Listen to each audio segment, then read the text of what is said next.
Lods, hindi naman totoong malakas kayo kumain ng asawa mo. Oo nga, mukha naman di yung kanin ko. Tingnan mo yung kanin niya. Hulog.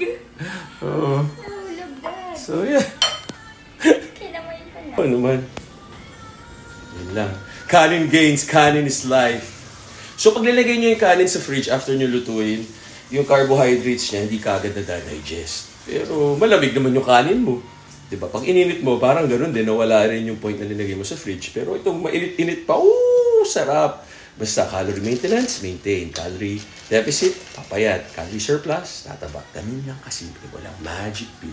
Yes. Actually, magtimbang kayo araw-araw. Tapos kapag tumaas yung timbang nyo, ibig sabihin, sobra ang kain. Mali yung ano nyo, computation nyo ng calories. Kapag maintain yung ano nyo, pero ang goal nyo is To lose weight. To lose weight, ibig sabihin, babaan nyo pa. Bawas pa ng kain, di ba alam? Oo. Kis nga, ang galing mo talaga.